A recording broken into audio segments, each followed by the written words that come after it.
Check 1, 2. Check. Tim, you got me?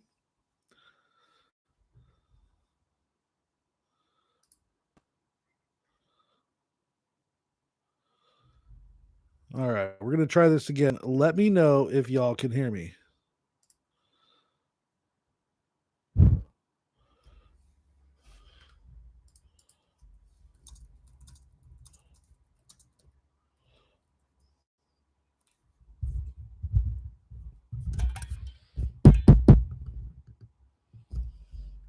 Can y'all hear me this time?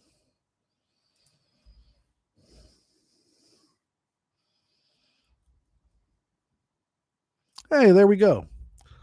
Welcome in, everybody, Intel Stack. Welcome into Intel Stack. Words are hard today. All right. So now that I'm doing that, perfect. Now that I am doing that, let me get a couple of things squared away here that I had going on before. I need to add my tags back.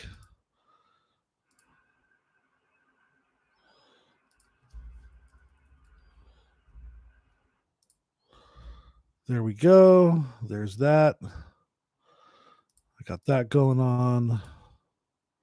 Okay, this is where I believe it all went bad last time. So, can y'all still hear me with the ADSB on the screen? Are we rocking and rolling?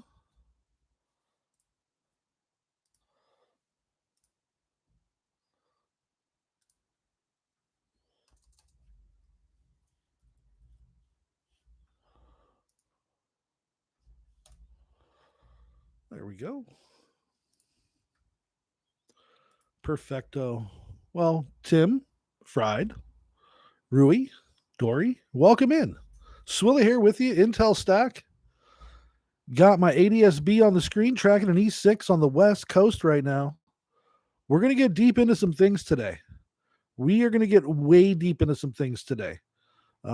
Sorry for the technical difficulties. Of course, that has to happen. That is literally my luck. But I wouldn't have it any other way. That happens about as much as us talking about dinner and food when we are live over on the Warwatch Intel channel. Speaking of which, thank you all for coming over here from there. Thank you all if you got the Discord saying that I was live. We are going to get deep into U.S. Venezuela, deep into U.S. China, deep into U.S. Nigeria, deep into U.S. You notice my flag behind me, don't tread on me. We can interpret that flag in many different ways, but I mean it for its literalness. I'm quite sick of the government on both sides of the aisle treading on me, and we're going to talk a little bit about that with the US v. US tonight. So I'm going to let a couple more people get in here before I get started. Again, you're at the Intel Stack YouTube channel, part of the Warwatch Intel family. If you are new here, please make sure you subscribe to my channel. There will be lives like this, as well as some other videos coming out here in the near future. I'm in production right now on 4 different videos. I wrote the scripts for the triad. I'm in the middle of also writing the script for the video that I want to do on NORAD. I was kind of hoping that my first live would be a deep dive into NORAD, but with all the current events going on right now, I just absolutely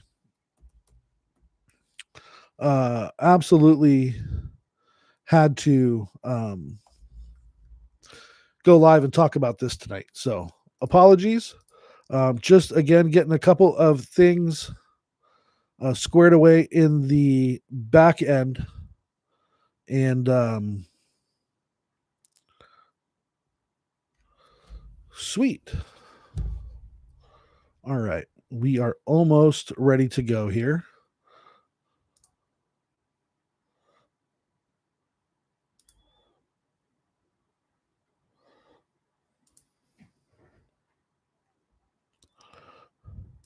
All right. So while I am getting the last little thing here taken care of, sit back. Andre, welcome in, my friend. Sit back, relax. We're going to have a great show. So for those of you that don't know, you can see about a little black dot on the ADSB map there. I am in California in the Sacramento area. We had another near 80-degree day, November the 2nd, 80 degrees. La Nina is back off the coast again, and it's going to turn the weather patterns friggin' upside down. And I'll tell you, um, we're going to need some rain. I have a feeling that the West Coast is going to be a little dry this year. You're going to hear about droughts and whatnot again. But we could just do what we could do and do the best we can. All right. So getting to it here. Of course, a little bug wants to get in my way. I guess I will get started. Welcome to the Intel Stack YouTube channel. I am Swiller. You noticed the title tonight, The World on Edge, U.S. Power Moves and Global Flashpoints. Here at Intel Stack, we go live when either things are hitting the fan or we want to do a little live deep dive. We also are going to be publishing some videos. I say we, it's going to be me. Helps me out. Flurry's in 28. I think, Fried, you're near the Great Lakes, if I remember correctly. Man, it's going to be a cold winter up north. But at any rate, here on the Intel Stack channel, we're going to go live here to deep dive on stuff, and I'm going to throw some videos out. Like I mentioned earlier, I'm in production of our nuclear triad, which is B-52s, submarine-launched ICBMs, and silo-launched ICBMs. How that all works, of course, EAMs, because we all like a good EAM, especially over on the Warwatch Intel YouTube channel. It's another video I got coming out based on the poll results. The first one I do is going to be on NORAD and how that all works. So hopefully,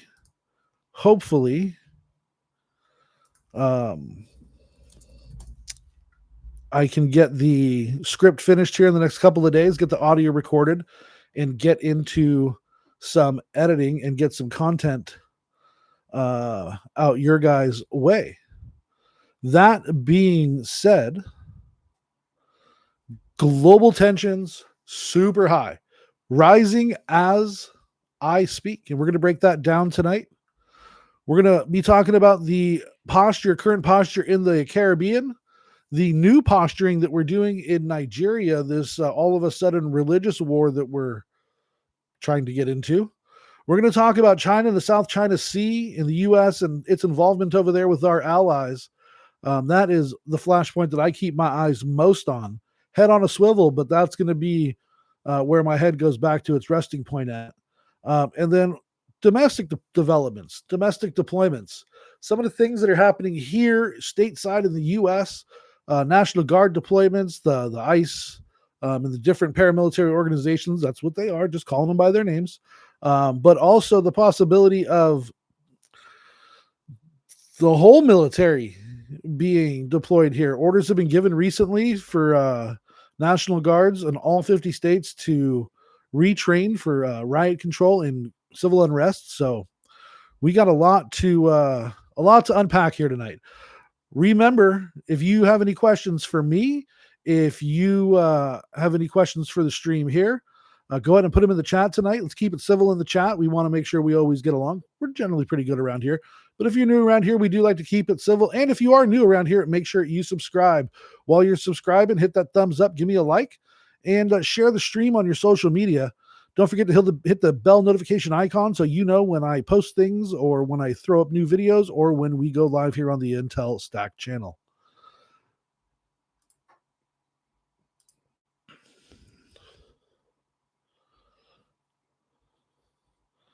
Frost, welcome in. Dawn, great to see you. Appreciate you guys stopping by. Frost, of course, a Warwatch Intel, the family curator, as I like to call him, bringing us all together here, and couldn't have built a better place for us, Frost. Thank you very much for that, and thank you for being in the chat with us tonight. So, current movements, man, we've had a bunch of the of Navy ships moving around down there. We got the USS Gerald R. Ford going to be down there pretty quickly. It is the first in class supercarrier of the Ford class, the newest and perhaps most badass carrier that we have ever made. Uses electromagnetic launching system as well as recovery system. In theory, it's supposed to give us quicker sorties and higher sortie rates. It's such a new technology, still working the kinks out of it. Trump said he's going to put out an executive order to go back to Steam. I think there's a screw loose on that one. He's not thinking that one through. It would be extremely expensive to redesign some of the carriers going forward, take up a lot of precious space in those carriers as well. The Ford houses 4,500 personnel, including 75 aircraft. I believe the Ford has two single seat F 18 squadrons, one double seat F 18 squadron, an EA 18 Growler squadron. It has an E2 squadron and a C2 squadron, as well as one or two MH-60 helicopter squadrons, those either being Romeo or Sierra variants. Very capable helicopters um, as well.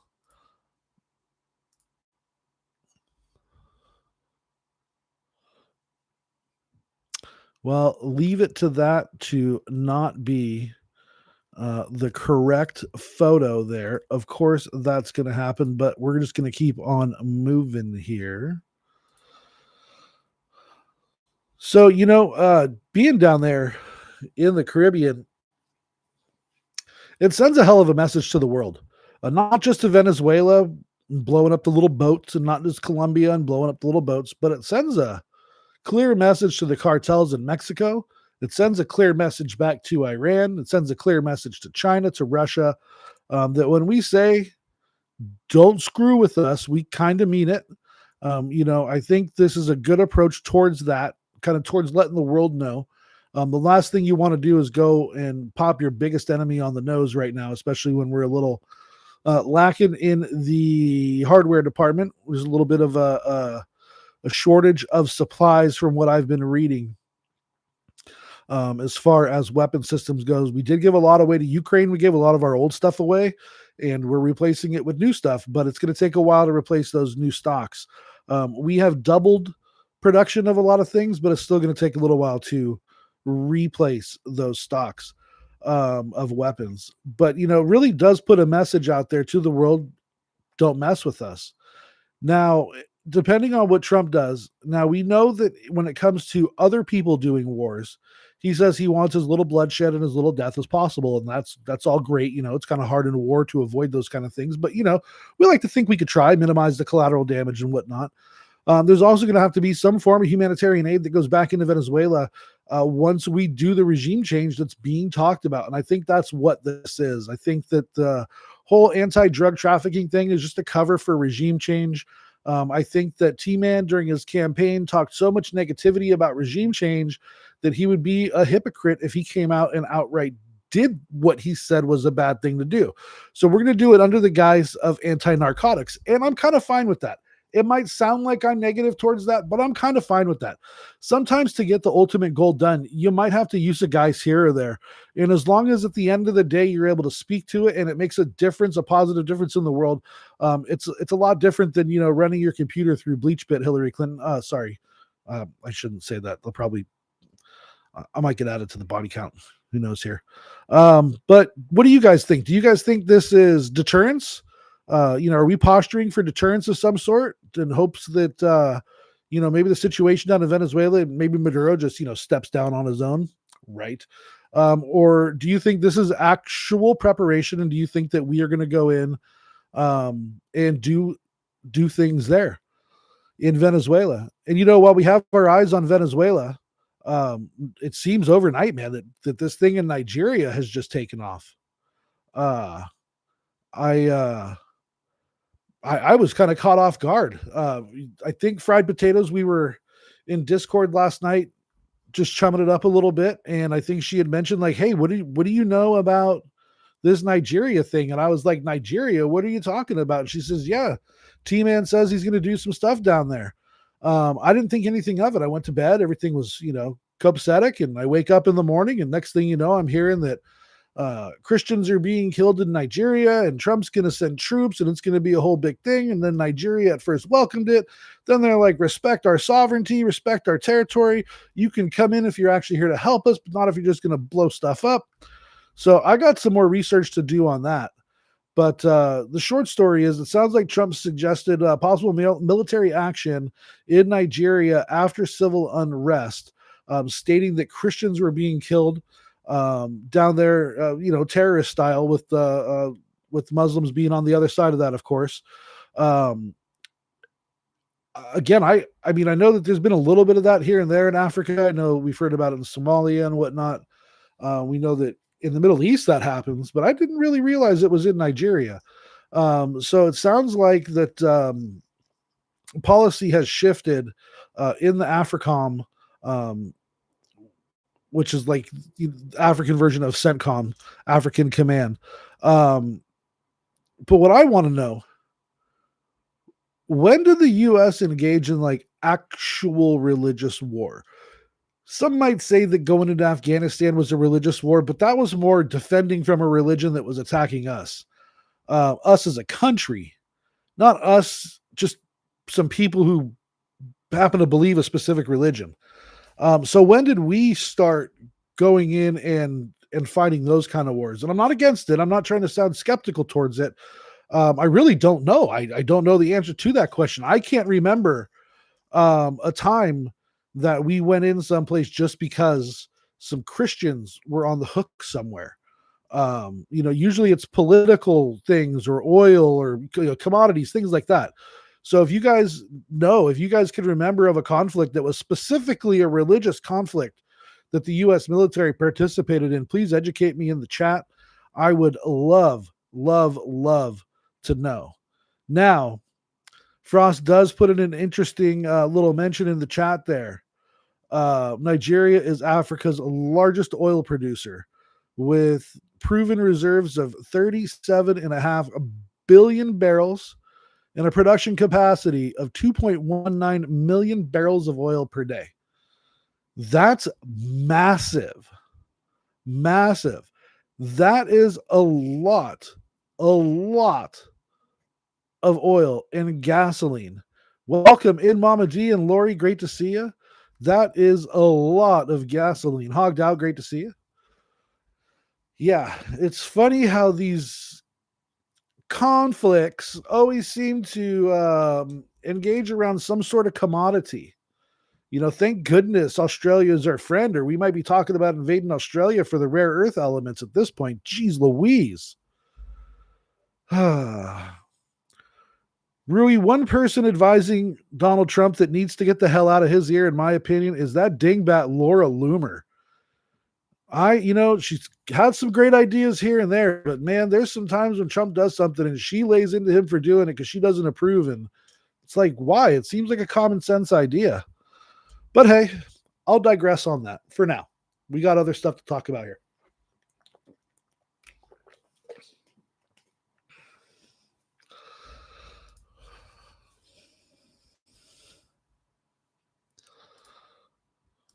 Let's see if this link works out right.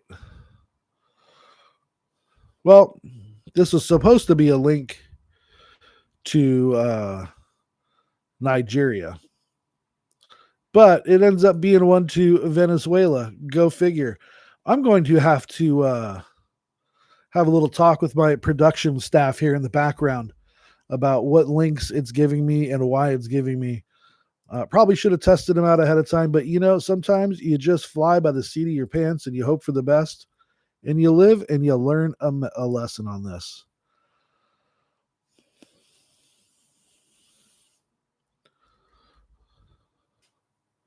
All right. So down there in Nigeria, let's just say this religious war is cover for oil. Who stands up, if anybody, against it? I mean, obviously, we know the other side of the aisle, the blue side of the aisle, is going to go against it.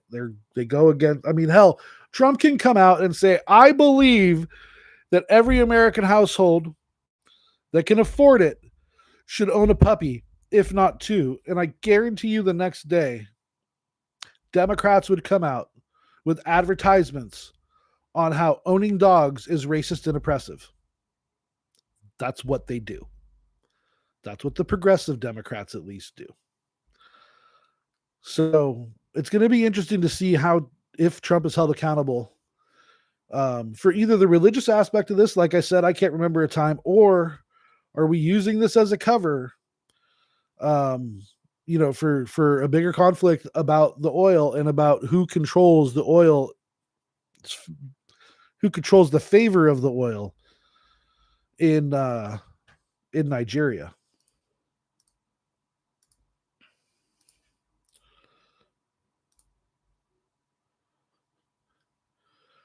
Callie, welcome in.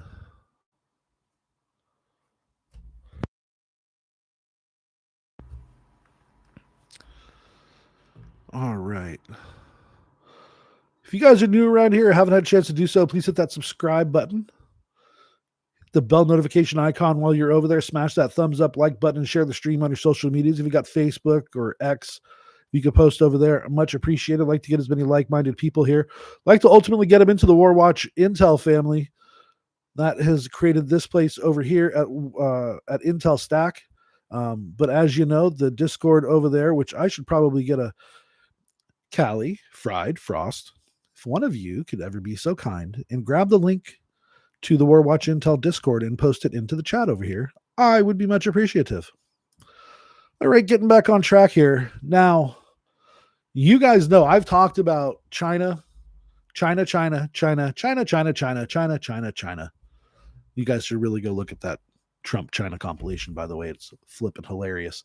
But you guys have known that I've talked about China here. Well, not here, but on Warwatch Intel when live over there and in the chat over there. But you guys know that I'm very passionate about the whole U.S.-China stance and China versus Taiwan and all that. The only other country out there right now, I mean, Russia like to pretend that they are, only other country out there right now challenging the posture of the United States anywhere in the world is China. They have Africa locked up. They are mining quite horribly for elements in Africa: gold, diamond, cobalt, lithium, and no guardrails. Armed Chinese people with non-paid labor, if you know what I mean. The only thing not involved here are the boats, if you know what I mean. It's what they're doing down there is absolutely despicable, and they're building up a stockpile that dwarfs anything that we have as far as the elements go. The gold, the diamond, the lithiums, all that. They're amassing an arsenal right now of vehicles and ships. They're growing their navy. They're growing their ballistic missiles. The silos, they're on pace to challenge us there. They're on pace to challenge us in the Navy. Now, you'll hear a lot of newspapers and the ABC networks, the alphabet networks out there talking about, oh, China's got the largest Navy. No, China has the largest Navy by whole count. America still has the largest Navy by tonnage. An American aircraft carrier is about 100,000 tons. Guided missile cruisers, 16 to 20,000 tons. Arleigh Burke destroyers, about 10,000 tons. China doesn't have that kind of tonnage. They're starting to build it. They are starting to build their amphibious capabilities up a little bit with amphibious assault ships like we have, which are like little baby aircraft carriers. And their treachery in the South China Sea, their salami slicing strategy, as it's been called, has been just absolute hell. Just absolute hell. Now, what they're hedging for is, they want to be the world's next leader. They're hedging for globalism. Trump is hedging for tribalism, for populism, where populism, everybody kind of does their own thing and maybe comes together in the end, and globalism is everybody reports to one power. I think the struggle, which is going to lead into my next little thing here about the domestic stuff, but I think the struggle right now is just that. It's globalism versus populism. It's people who want everybody to fall under one person's control globally versus people who want to keep things kind of the way that it is. And it's all the different factors that go into it. Whether it's the military stuff that we see, the political divide that we have right now, the social divide that we have right now. Right now things are now that we have T-Man and a few other folks. We this trans lunacy that is taking over the West Coast was taking over the West Coast and making its way into schools, and the whole men and women's bathroom things. The fact that that's starting to like get back towards common sense again, has me happy. But we need to be focused on what's going on out there. And I think that all of that stuff that I mentioned is all just a big distraction for this damn fight that's between globalism and populism. Anything they can use to divide us right now, they're gonna do. And all these big ticket items, when you follow the money and you look back to it, they all go back to the people that are fighting that fight right there. Um, in China, in the South China Sea, and them controlling all the shipping that goes through the South China Sea is one more step on that global population that the CCP through BRICS wants to control. Now, you guys have heard me talk shit about BRICS. I don't care. You can make your money out of gold. The US will find a way to devalue gold, even if that means hurting its own investors, because at the end of the day, if you could bankrupt like 25 countries at one time who claim to be your adversary, who cares about the investor at that point? The potential to rebuild off the backs of those crippled economies that you just did outweighs whatever short-term loss you're going to have in gold. Again, I'm not a financial advisor. Do not seek financial advice here on the Intel Stack. We don't give financial advice here. So don't use anything that I'm saying as financial advice, because I am not legally responsible for you doing anything with your finances, nor would I want to be. I have no specialties there. Sorry, got to get that disclaimer out. But what happens out in the South China Sea here in the next 5 years could dictate what happens around the globe, and I think that's what gives it the biggest potential to start World War III, to start the stuff hitting the fan, proverbially speaking. It is the hottest boiling point I would say that we have right now. Ukraine and Russia doesn't hold a candle. That's a regional skirmish. It's a regional conflict. What's happening down in Latin America has a little bit more of a chance than Russia, Ukraine at this moment to start World War III, but that's only if China or Russia decides to come to the aid of Venezuela, if the United States decides to do anything at all. I honestly figured if things were going to blow up in Venezuela, they would have blown up in Venezuela when all the kids were out trick-or-treating and everybody wasn't paying attention to their phones and their TVs. They had the World Series game on. So if you were home, you were probably watching baseball. Otherwise, you weren't home. I was figuring I was going to come home from trick-or-treating. Man, let me tell you, my kids got a lot of candy. We went over to the right neighborhood this year. Oh, my word. My house is full of candy.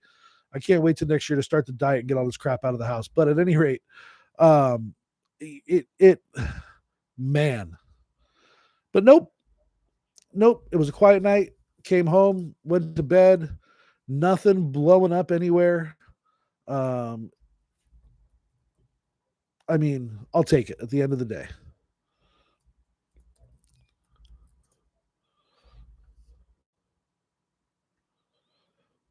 All right.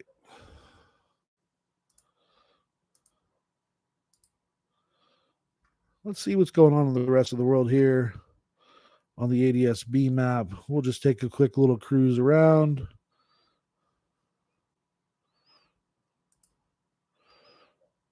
South Korean refueler heading out. Got a Reach flight and a Navy convoy flight heading in. Nothing too much happening around Japan and Asia right now. Philippines and Australia seem to be pretty quiet as usual. And yeah, pretty normal, pretty quiet. I'm going to have Frost show me how to operate the Kiwi SDR so we can listen to EAMs in the background while we talk. Yeah, Frost says people will soon make gold in lab. The Japanese working on a reactor right now that will produce 5,000 ounces of gold a year. If you scale that up 20 reactors, you're looking at a lot of ounces of gold a year in a very little time. They sell the technology to America. America puts in 100 of those reactors, sell some to Europe. Europe puts in 25, 50 reactors over there.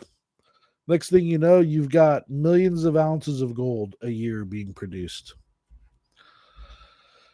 Then what happens to gold? What happens to the value of gold? Well, what happens to the value of bricks? Down the shitter they go, where they belong, in my opinion. In my opinion. Now, I did speak a little bit about some domestic stuff there. A couple of E3s coming home. That's cool. I did speak about some domestic stuff going on. As I mentioned earlier, all the National Guards have been ordered, all the state National Guards have been ordered to retrain in civil unrest, as well as some other directives that are basically along the lines of make sure you're prepared to administer martial law if called upon. Trump has ICE deployed into several cities, out there kicking ass, taking names, doing what they need to be doing what the last administration failed to do, doing what the next administration, if voted in on the progressive or the Democrat side, will definitely do for you. I'm sure we'll go right back to open borders as whiplash politics is leading to a lot of the divide in this country right now. It doesn't so much matter if it doesn't so much matter, what you believe in these days, man. They're doing everything they can to rip us apart politically, on the religious front. Even I've noticed when you're reading articles on sports teams now, in certain sports, like there's some shots fired, so to speak, proverbially speaking, of course. But like anything that anybody can be divided on these days, it's like you're going to turn on YouTube and you're going to see some videos, and it's going to be as if you're watching it all from one side of the fence. And then you're going to go over to the TT platform and you're going to see something over there, and it's going to be completely.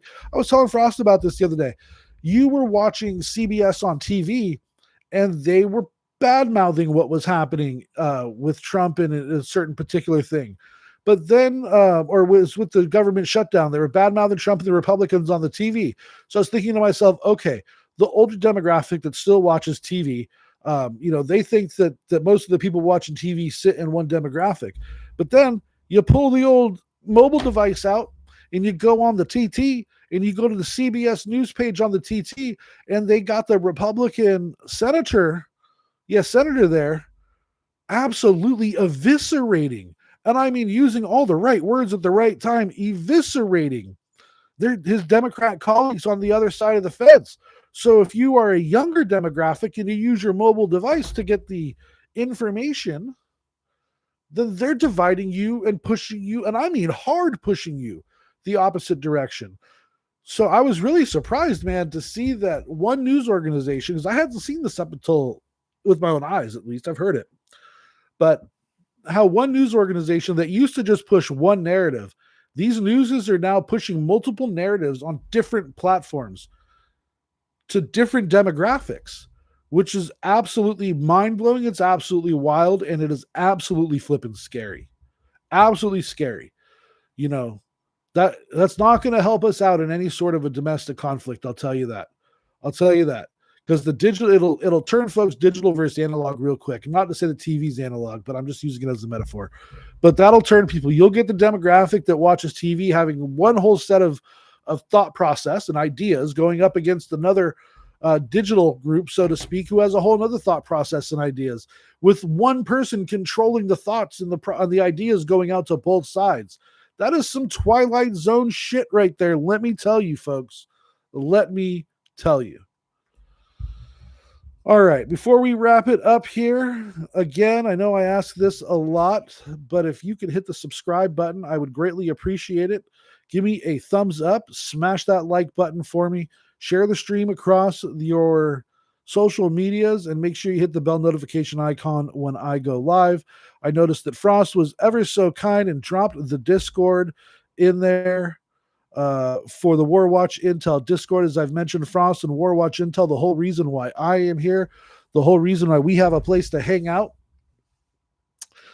because he's created a nice little family here. And I know I say it a lot, but I absolutely appreciate that. Fried Potatoes, you are wonderful. Callie, Dawn, some of the best mods in the business over on the War Watch YouTube channel. All right, here. So we're going to do a quick little recap here. We started off the night talking about Venezuela, talking about the Gerald Ford aircraft carrier being deployed down there with other destroyers and potentially a guided missile submarine. Talked about what is going to happen if it's regime change or if it's for the oil or whatnot down there and any sort of humanitarian response. We talked a little bit about Nigeria and whether the United States is going to start it or enter a religious war against terrorism, against Christians over there. And I will say that with air quotes. Again, I cannot remember a time that the United States has gone into a war purely based on religious protection of one group versus another. We've defended ourselves against a religion, but not defended one religion from another specifically. I would say maybe the Iranians versus Israel would be the closest to that. But that's more geopolitics than it is at this point than it is religion. It's maybe the type of religion on one side compared to the other, and that's still defending from an aggressive Islam, in my opinion. We dove into China and the South China Sea and what America's been doing over there. And then we talked a little bit about on the home front. Next time I go live, I'm going to do a single topic deep dive. I'm going to do what you guys asked for. I'm going to go into NORAD. We're going to deep dive into NORAD, see how that works, how we watch our northern skies in the Atlantic and Pacific coast, and what how we do it and what we do. Our partnership with the Canadians as far as that goes. We'll talk about the aircraft involved in NORAD, the aircraft that they intercept while doing the NORAD protection mission. And I think it'll be fun. I think it'll be a great deep dive. I think it won't be nearly as doomy as this one is. But as you know, we're all about facts, not fear in the War Watch Intel channel family here. So, you know. But anywho, the world is on edge. And the U.S. military is balancing deterrence and overreach. That's kind of what I feel right now. And I hope to God that it's deterrence and not overreach on all fronts. I hope things stay calm here domestically, because it's not going to be a civil incident like it was, and I'll call it civil incident just for the sake of YouTube and the stupid algorithm. But it's not going to be a north versus south. It's going to be polka dots all over the map, and possibly different color polka dots, not just red versus blue. You might have some red folks that believes, half of what the regular red folks believe. And I guess you call those guys purple. And on the blue side, you're going to have that too. And maybe you call those guys magenta. Who knows? But it ain't going to be traditional. It's going to be some scary shit. And I hope to God that we don't have to deal with it. But with the way things are going, who knows? Who knows?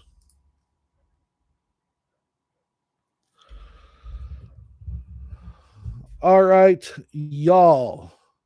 I appreciate everybody for being here tonight. Hopefully, same bat time, same bat channel next Sunday. I know the football game is coming on here pretty soon.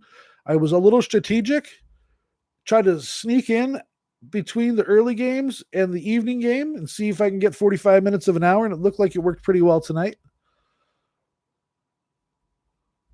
Dory, I will make sure that I post this. I'll make sure that I post this live to the channel.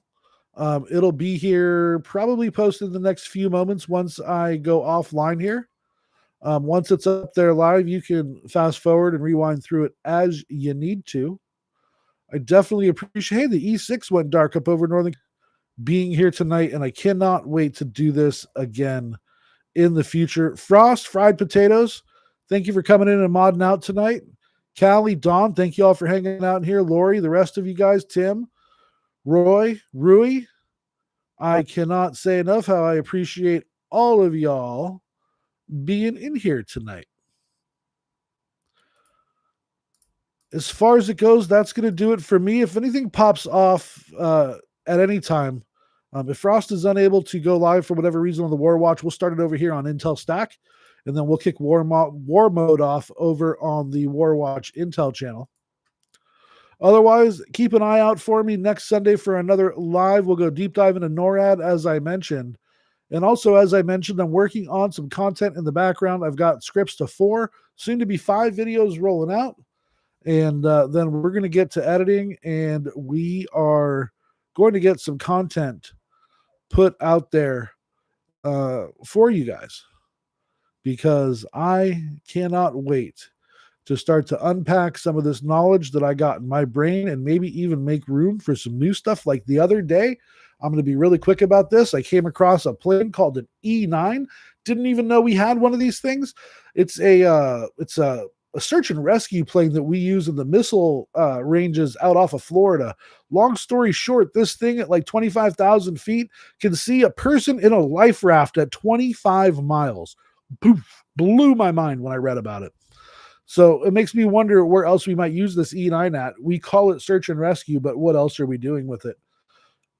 Funny enough, I noticed that, out in the Gulf of America, which is pretty close to the Caribbean and pretty easy to get down to Puerto Rico, and maybe seeing what the assets off of a certain coastline are doing. Maybe we station it down in Trinidad. Who knows? But at any rate, that is it for this week. That's my final little thought here. Again, thank you all for joining me. This is Swiller. We are Intel Stack. I am out. See ya.